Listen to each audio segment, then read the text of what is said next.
Hey, what's up guys? Ryan with Extreme Hardware here. Today we are going to be building a new Intel Alder Lake 12th gen mid-range gaming PC. I just wanted to say thank you to our kind friends over at Be Quiet, Gigabyte, Intel, Kingston, and SK Hynix for providing the parts needed for this build, so let's get into it. First off, let's address which Alder Lake CPU we are going to use, which happens to be the Core i5-12600K. Now it seems like the i9-12900K seems to be getting all the love, but the 12600K is pretty feature packed as well. Having 6 performance cores and 4 efficiency cores make for a 10-core, 16-threaded CPU.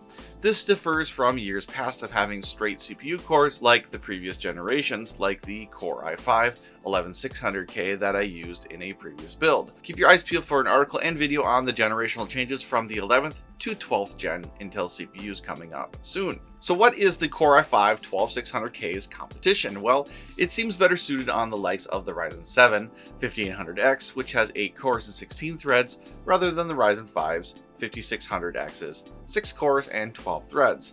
Another thing that the 12600K has going for it is Intel's newest iGPU on board, the UHD Graphics 770. Featuring 32 execution units, don't expect this iGPU to play games at 4K 60, but it will get the job done for basic graphical tasks.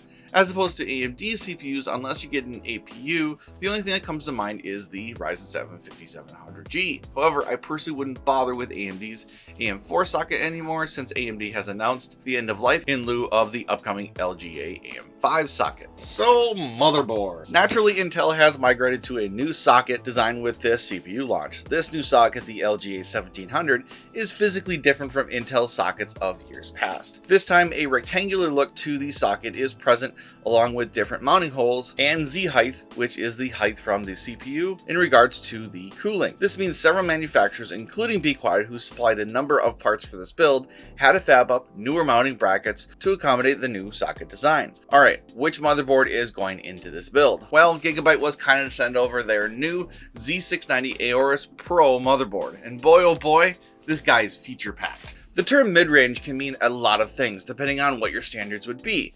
In the world of Intel's new Z690 platform, pricing starts at around the $180 mark. On the high end, Z690 motherboards can go north of $800, while as this Z690 Aorus Pro slots right in at $330. Yeah, I know that's still a decent amount of money to drop on a motherboard, but if you are after an Alder Lake platform and want the ability to upgrade your CPU further on, trust me, you can get a decent Z690 motherboard first. All the usual suspects are here. Great 16+1+2 direct digital VRM design, PCIe Gen 5 support, 4 PCIe Gen 4 M.2 NVMe slots, Wi-Fi 6, and 2.5 Gigabyte Ethernet LAN support, as well as Gigabyte's amp up onboard audio. Cooling on the Z690 Aorus Pro also shouldn't be an issue since Gigabyte is featuring their thermal reactive armor. So with the GPU, which is still a bit of a hot button, I would have loved to use a newer series GPU from Nvidia's 3000 or AMD's 6000 series lineups, but availability still being an issue. I hope this gets resolved sometime in 2022.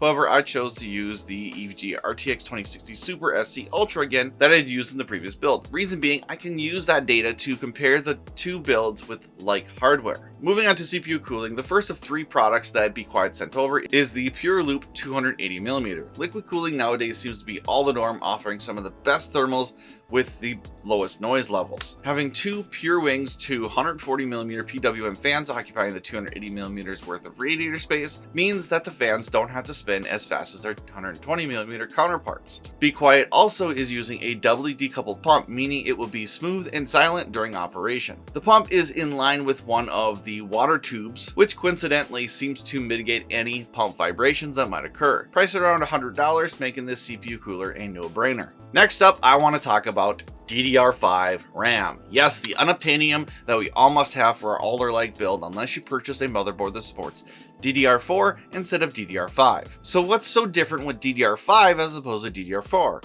Well, the first and probably most important is the memory controller is now on each memory stick as opposed to being on the CPU die itself. This relieves stress on the CPU, not to mention keeping CPU temperatures lower. SK Hynix hooks us up with 2 8GB sticks of DDR5-48000. They're not lookers, and it's not the fastest you can get, but it's DDR5 nonetheless.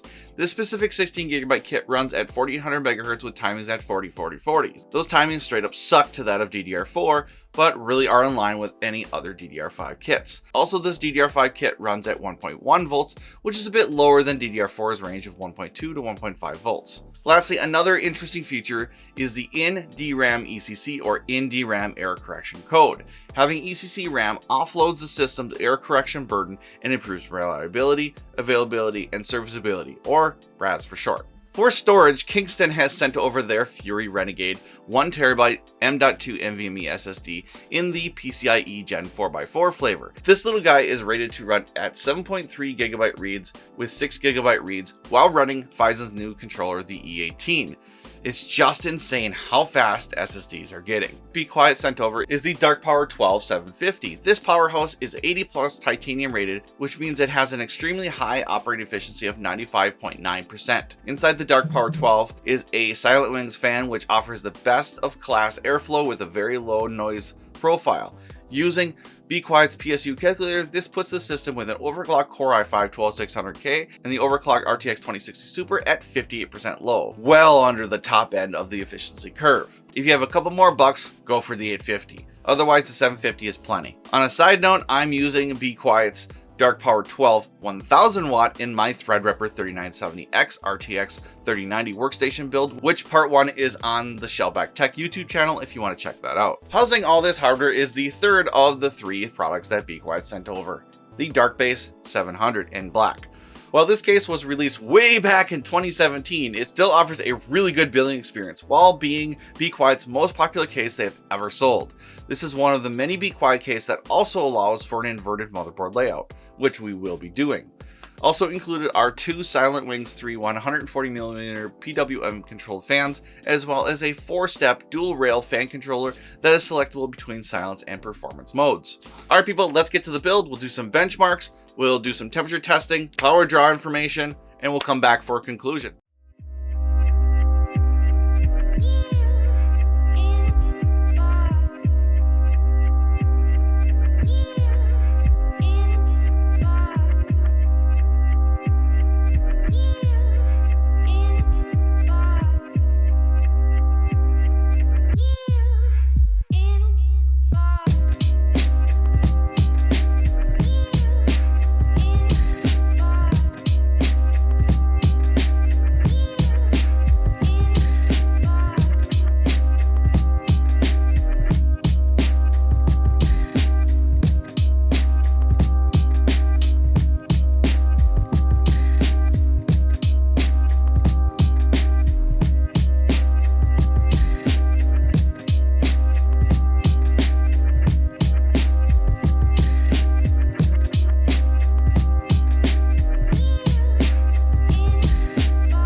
So overclocking lately has been a bit lackluster if you ask me.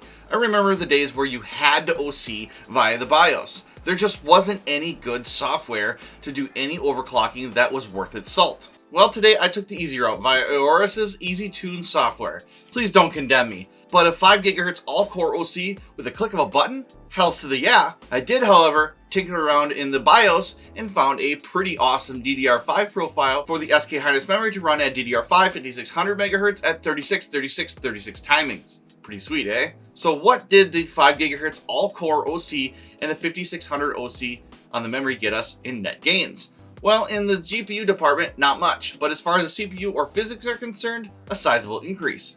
Both TimeSpy and Firestrike had gains from the OCs, but does it really make a ton of difference in games? So just to test this out, just to see. Some had decent FPS gains to be had, especially in 1440p, as opposed to 1080p, which is more CPU bound. Temps while overclocking the Core i5-12600K did get up to about 86C in the CPU portion of the Firestrike benchmark run, but remember, it's running a 5 GHz all-core frequency, which IMO is pretty impressive in its own right. Power draw also jumped from the rated 125 watt TDP to almost 200 watts, which explains why the temp jumped. Just remember to crank those fans if you're going to do anything north of 5 GHz all-core. Well, this mid-range Alder Lake PC is done. One thing is that there's not any RGB at all. Well, the Dark Base 700 has the sides that glow RGB, but nothing else aside. It was actually quite refreshing not to have to do any cable management for a bunch of RGB fans. Looking at you, Corsair.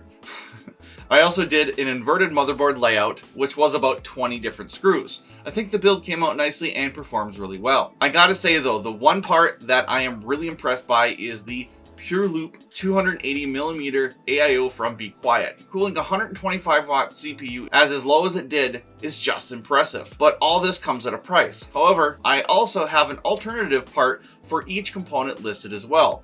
If one was to purchase the alternative parts over the original parts list, you'd save around $300, while not making much in terms of compromises. Get the 12600KF and you forego an iGPU. Pick the Gigabyte Z690 Aorus Elite AX, you don't get a beefy VRM design. Downgrade to a 240mm AIO, you suffer from louder 120mm fans. 500 GB instead of 1 TB, well, that one's quite obvious. Gold PSU over titanium PSU, you give up efficiency. Lastly, the case is personal preference, so to each their own. With all this in mind, it really comes down to what you're willing to spend on the term mid-range, which is subjective in its own right. Alright guys, that's a wrap on my mid-range Alder Lake PC build. Thanks to our friends over at Be Quiet, Gigabyte, Intel, Kingston, and SK Hynix for allowing this build to happen. If you guys don't mind, please like and subscribe to us on YouTube to help us on our way. It's much appreciated. Thanks a lot, and I'll see you in the next one.